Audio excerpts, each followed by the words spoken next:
예수님께서 세리와 죄인들을 기쁘게 맞이하시고 함께 식사를 하시자 그 모습을 본 바리새인과 서기관들이 수군거립니다. 그 모습을 보신 주님께서 세 가지 비유를 들려주시죠. 잃은 양 이야기, 잃은 드라크마 이야기, 그리고 잃은 아들 이야기. 이렇게 세 가지 비유를 들려주십니다. 우리는 지난주에 앞에 두 비유를 함께 했고 오늘은 그 마지막 비유, 이른바 탕자 비유로 알려진 탕자 이야기로 알려진 잃은 아들 이야기를 함께 하겠습니다. 여러분, 이 마지막 비유는 앞에 두 비유와는 조금 다릅니다. 매우 유사한 듯하지만 자세히 살펴보면 제법 다른 점이 많습니다. 먼저 첫 번째 비유는 양이고 두 번째 비유는 동전입니다. 오늘 비유는 아들입니다. 앞에 것은, 앞에 두 개는 소유의 관계였다면 이번에 이 아들은 차원이 다른 관계입니다. 첫 번째 비유는 100마리 중에 하나, 두 번째 비유는 10개 중에 하나, 마지막 비유는 둘 중 하나입니다. 앞에 두 비유는 찾아 나선 이야기였고 오늘 비유는 기다리는 이야기입니다. 앞에 비유에서는 남겨진 99마리 양도 또 제자리에 있는 9개의 동전도 별다른 의견이나 생각이 없습니다. 혹 생각이나 의견이 있다 해도 딱히 해볼 수 있는 게 없습니다. 하지만 이 마지막 비유의 아들은 스스로 선택하는 인격체입니다. 거기에다 큰아들이라는 또 다른 인물이 매우 비중 있게 등장합니다. 제법 다른 점이 많죠? 네, 오늘 우리는 이 유명한 이야기를 두 단락으로 나눠서 함께 보도록 하겠습니다. 집 나간 아들 이야기 먼저, 그리고 집에 있는 아들 이야기로 나눠 살펴보겠습니다. 어떤 사람이 두 아들이 있는데 둘째 아들이 자기 몫의 재산을 달라고 합니다. 유산을 달라는 거죠. 유산은 본디 아버지가 돌아가신 후에 나누는 겁니다. 요즘에야 부모님이 살아계실 때 뭐 재산을 나눠주는 일이 있기도 하지만 당시 유대 사회에서는 그런 일이 있을 수 없습니다. 이스라엘에서 이런 요구는 아버지와 연을 끊는 행동이고 아버지 보고 빨리 돌아가시라는 얘기입니다. 그런데 이 아버지 아직도 정정하신 것 같은데 아들의 요청에 이 둘째 아들은 물론 큰아들에게까지 각각 유산을 나눠줍니다. 둘째 아들은 재산을 받자마자 며칠 만에 재산을 정리합니다. 현금화하는 거죠. 그리고 현금을 모두 챙겨 떠납니다. 다시는 안 오겠다는 거죠. 그는 먼 나라로 갑니다. 먼 나라, 자신도 알아보지 못하고 자기 아버지도 모르는 나라, 완전히 그에게는 새로운 곳, 그곳으로 갑니다. 그곳에서 매일 술 마시고 이 여자 저 여자 만나면서 허랑방탕하게 삽니다. 재산이 다 탕진했겠죠? 그렇게 재산을 다 탕진하자 마침 그 나라에 흉년이 듭니다. 돈도 없는데 그 나라에 먹을 것까지 없습니다. 그래서 그 아들 뭐합니까? 어떤 사람 집에 가서 더부살이하며 돼지를 칩니다. 여러분, 유대인들은 돼지가 부정한 짐승이라 키우지도 않거니와 돼지 치는 일 같은 일은 거들떠 보지도 않는 일입니다. 그런데 그 아들은 먹고 살기 위해 돼지를 칩니다. 흉년이라 먹을 것이 없어서 돼지 먹는 사료라도 먹을까 하는데 그것조차 먹지 못합니다. 그는 아주 비참하게 이방 땅에서 홀로 굶주리며 하루하루 버티며 살고 있습니다. 상황이 그 지경이 되자 잊고 있던 아버지 생각이 납니다. 모든 것이 풍요로운 아버지 집. 아버지 집에는 품꾼들조차, 종들도 배가 부른데 그런 집인데 생각이 거기까지 미치자 그는 아버지께 돌아가기로 합니다. 그래, 아버지께 돌아가자. 근데 아들로 돌아가기는 면목이 없고 품꾼으로라도 받아달라고 하자. 그는 결심을 하고 용기를 내어 아버지 집으로 갑니다. 아버지 집에 다다르자 놀랍게도 아버지가 아들을 먼저 알아보고 저만치서 달려오십니다. 아버지는 아들의 그 냄새나는 몸을 끌어안고 입을 맞추며 기뻐합니다. 아버지는 종들을 시켜 아들에게 좋은 옷을 입히게 하고 손에 가락지를 끼워주고 발에 신발을 신깁니다. 송아지를 잡아 잔치를 벌입니다. 상상도 하지 못한 일이 벌어집니다. 여기까지가 돌아온 아들 이야기입니다. 여러분, 이 이야기의 시작을 보면 아들이 아버지께 재산을 달라며 자기 분깃을 달라고 하죠. 자기 목. 그런데 아버지는 아들에게 살림을 주었다고 합니다. 굳이 다른 단어를 표현합니다. 우리 한번 그 부분 읽어볼까요? 누가복음 15장 12절 말씀 우리 함께 읽겠습니다. 그 둘째가 아버지에게 말하되 아버지여 재산 중에서 내게 돌아올 분깃을 내게 주소서 하는지라. 아버지가 그 살림을 각각 나눠 주었더니. 예, 보이시죠? 재산 중 돌아올 분깃을 달라고 하고 아버지는 그에게 살림을 줍니다. 그들에게. 여기서 살림으로 번역된 단어는 헬라어 비오스인데 이것은 생명으로 번역되는 단어이기도 합니다. 그러니까 아버지는 생명을 준 거죠. 뭐 돈이 생명이라기보다는 그런 의미라기보다는 이 비유가 갖는 또 다른 깊은 의미가 있다는 겁니다. 이 아들이 탕진한 건 돈이 아니라 생명입니다. 아버지가 준 생명을 그는 함부로 다 써버립니다. 그가 아버지가 주신 거 다 쓴 후에 어떤 일이 일어나죠? 누가복음 15장 14절 우리 함께 읽겠습니다. 다 없앤 후 그 나라에 크게 흉년이 들어 그가 비로소 궁핍한지라. 예. 재산을 다 쓰고 다 없앤 후 그 나라에 흉년이 듭니다. 그가 비로소 궁핍해집니다. 비로소. 비로소가 무슨 뜻이죠? 드디어, 그제서야, 마침내 이런 의미죠. 재산 탕진하고 흉년 들고 그제서야, 드디어, 마침내 궁핍해졌다. 마치 이 비유를 하시는 예수님께서 그가 궁핍하기를 기다리신 것처럼 말씀하십니다. 사랑하는 여러분, 다 없어진 후에 흉년 그리고 궁핍, 여러분 이런 것들이 일한다는 거 아십니까? 흉년이 궁핍함이 일을 합니다. 어떤 일이요? 그전에는 거들떠보지도 않던 천하디 천한 일을 하게도 하고 돼지 사료라도 먹을 수만 있다면 하는 그런 전에는 전혀 생각지도 못하던 자리에 가게 합니다. 그 경험이 그렇게 만난 바닥이 이 아들을 정신 차리게 합니다. 바닥까지 가니 그제서야 정신을 차립니다. 누가복음 15장 17절 세 번역으로 주보에 실었는데 우리 읽어볼까요? 누가복음 15장 17절 함께 읽겠습니다. 그제서야 그는 제정신이 들어서 이렇게 말하였다.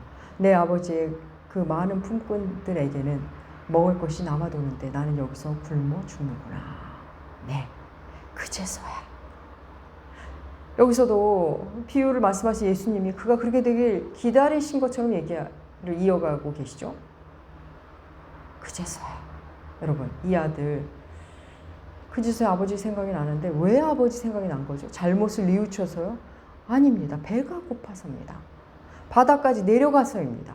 자기 존재가 바닥까지 내려가자 이제 겨우 아버지 생각이 난 겁니다. 아버지 집에 가면 먹을 수는 있을 텐데 그제서야 제정신이 들어서.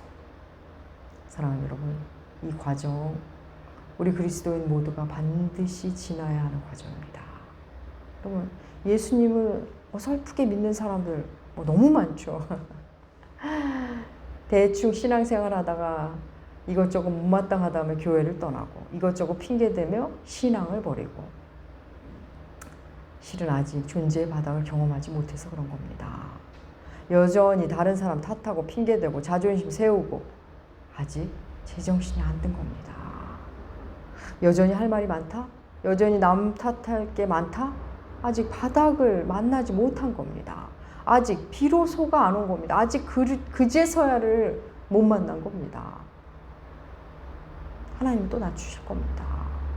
사랑하는 여러분, 하나님의 사람으로 살고자 하는 사람에게는 반드시 그 비로소와 그제서야가 옵니다. 여러분, 지난주 미우새 설교 광야를 지나가게 하신 이유 함께 들었죠? 하나님께서 이스라엘에게 광야 40년을 지나게 하신 이유가 뭐라고요? 너희를 낮추시기 위함이라고.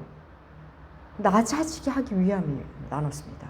낮아져야 그제서야 하나님의 말씀을 순종합니다. 사랑하는 여러분, 그리스도인에게는 필연적 고난이 있습니다. 낮아짐의 시간이죠. 사람은 고난 없이 낮아지기는 어렵습니다. 살만하면 하나님 떠납니다. 하나님 없이도 살 것 같죠. 이 아들 그 먼 나라에서 일이 잘 풀리고 살만해지면 아버지 생각 났을까요? 전혀 생각 안 났을 겁니다.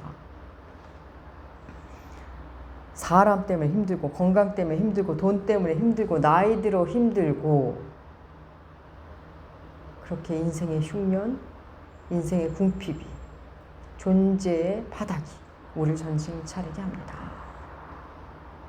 그때 어여 제정신이 들면 그 기간이 짧아지는 것이고, 그렇지 않고 계속 주염 열매 구하러 다니며 살면 여전히 지식 의지하고 인맥 의지하고 재산 의지하려 한다면 여러분 광야는 길어집니다.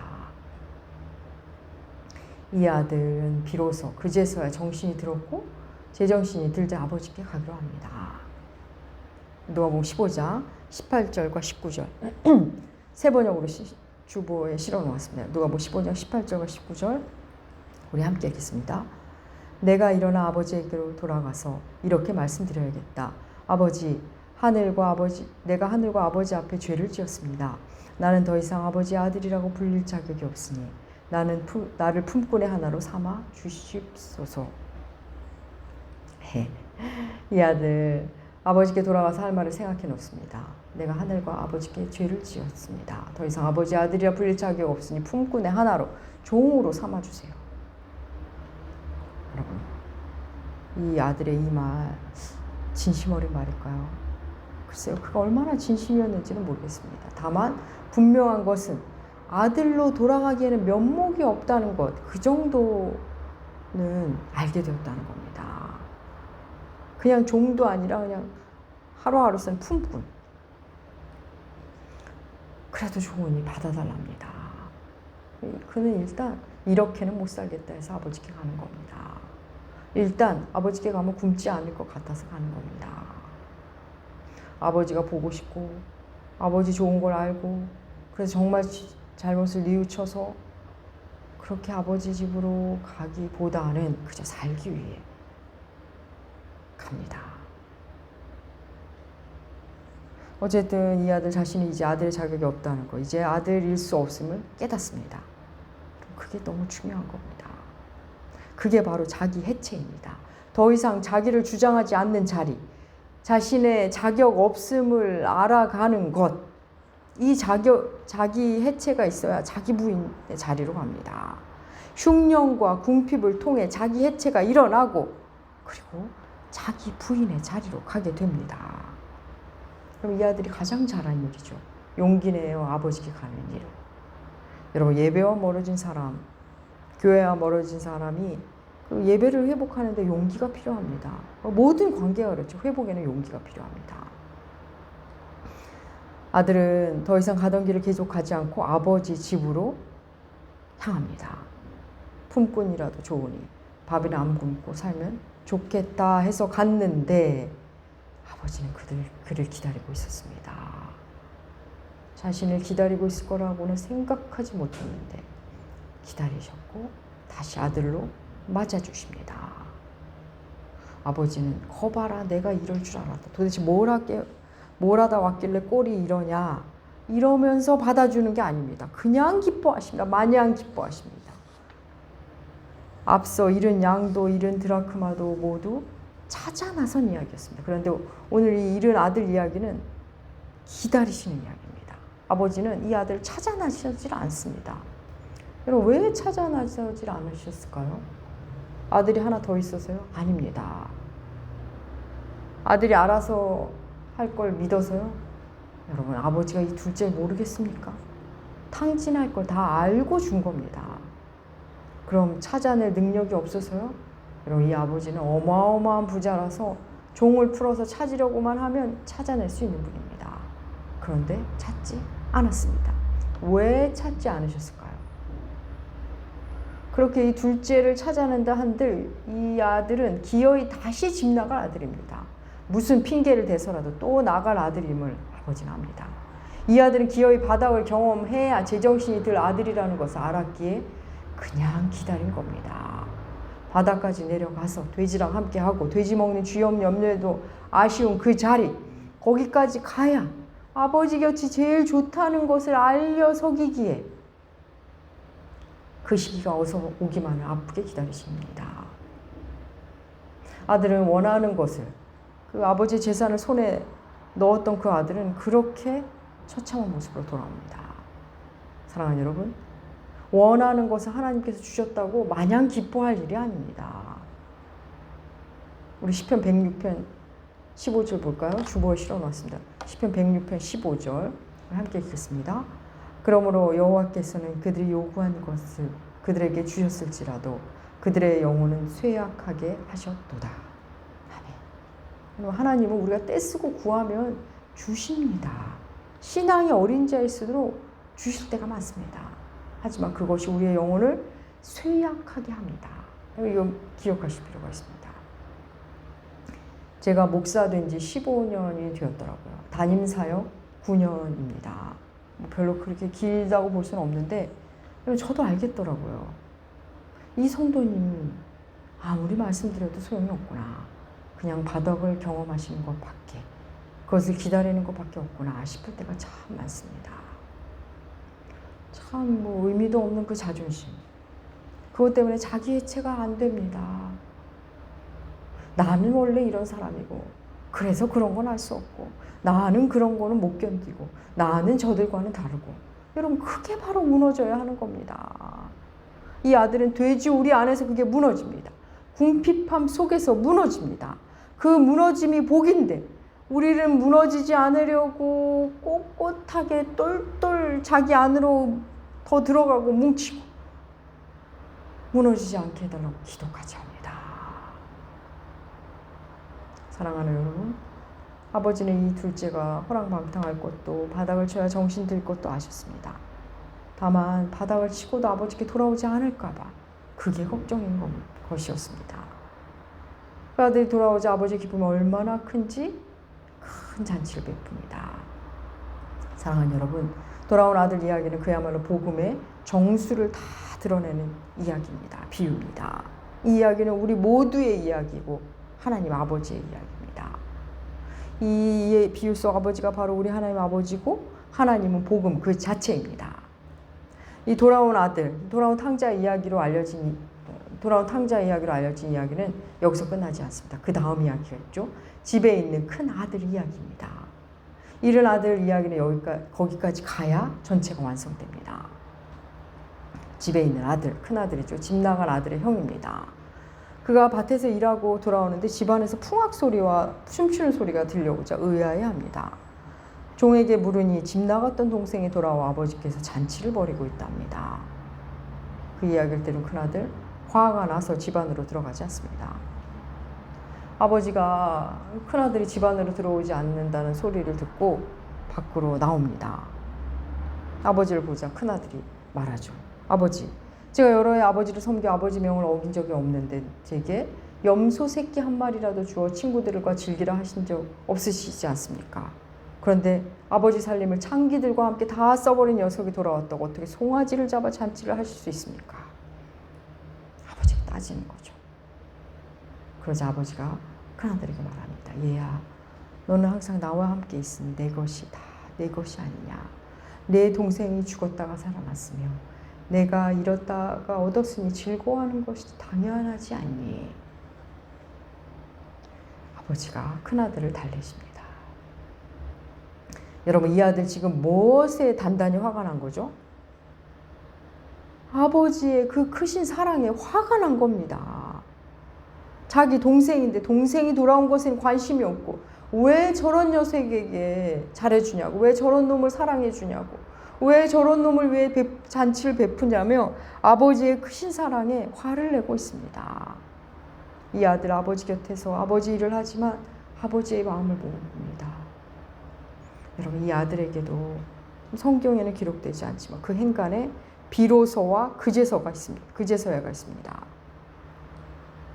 그가 어떤 아들이었는지, 이 돌아온 동생을 통해, 그 동생을 사랑하는 아버지를 통해 비로소 폭로됩니다. 그가 얼마나 속 좁은 형인지, 아들이면서 마치 종처럼 살고 있었는지 그제서야 드러납니다. 제법 훌륭한 줄 알았는데 아니었습니다. 아버지의 마음을 아는 아들인 줄 알았는데 아니었습니다. 이 일련의 사건을 통해 비로소 그제서야 그의 실체가 폭로됩니다. 여러분, 이 이야기는 여기서 끝나지 않습니다. 아버지의 말에 끝나지 않습니다가 아니네요. 죄송합니다. 이 이야기는 여기서 끝납니다. 아버지의 말에 과연 큰아들이 어떻게 행동했는지, 집에 들어갔는지, 화를 내며 나갔는지 알 수가 없습니다. 둘째는 또 어떻게 살아갔는지 첫째는 또 이 동생과 사이를 어떻게 정리했는지 알 수가 없습니다. 그야말로 열린 결말입니다. 사랑하는 여러분, 이제 이 이야기의 전체의 틀을 한번 보실 필요가 있습니다. 여기부터가 더 중요합니다. 여러분, 예수님께서 이 두 아들 비유를 누구에게 들려주신 거죠? 예, 한번 다시 읽어볼까요? 누가복음 15장 1절과 3절 함께 읽겠습니다. 모든 세리와 죄인들이 말씀을 들으러 가까이 나오니 바리새인과 서기관들이 수군거려 이르되 이 사람이 죄인을 영접하고 음식을 같이 먹는다 하더라. 예수께서 그들에게 이 비유로 이르시되, 예, 이 비유 말씀은 예수께서 세리와 죄인들을 영접하고 식사하시자 바리새인과 서기관들이 수군거렸죠. 그 수군대는 그들, 예수님의 이 모습을 못마땅한 바리새인과 서기관들에게 들려주신 비유입니다. 이 비유 속 집 나간 아들, 재산을 탕진하고 호랑방탕하게 지내다 아버지 집에 온 아들은 바로 세리와 죄인과 창기들입니다. 그리고 집에서 아버지 일을 하고 있지만 불만 가득한 채 종처럼 살고 있는 그 큰아들은 바로 바리새인과 서기관들입니다. 지금 돌아온 아들, 그러니까 세리와 죄인들이죠. 그들과 즐거이 식사하며 함께하는 예수님을 보고 수군거리는 그들, 바리새인과 서기관들, 그들을 향해서 주님이 너희가 바로 집에 있으나 아버지 마음을 모르는 큰아들이라고 들려주시는 겁니다. 주님은 지금 이 작은 아들이 돌아와서 너무 기쁜데 큰아들인 바리새인과 서기관들이 투덜대고 있으니 안타까워서 이 놀라운 비유를 들려주십니다. 여러분, 오늘 이 잃어버린 아들 비유의 주요 인물로 세 사람이 등장하죠. 집 나갔다 돌아온 둘째 아들, 집에 있는 큰 아들, 그리고 이 둘의 아버지입니다. 사랑하는 여러분, 우리는 모두 둘째 아들입니다.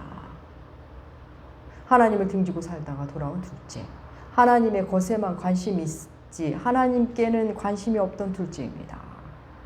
하나님 앞에 죄인임을 고백하며 종이라도 줬사오니 품꾼이라도 줬사오니 하고 나왔는데 너무도 기쁘게 맞아주신 하나님, 나를 상속자로 삼으신 그 아버지를 만난 사람들입니다.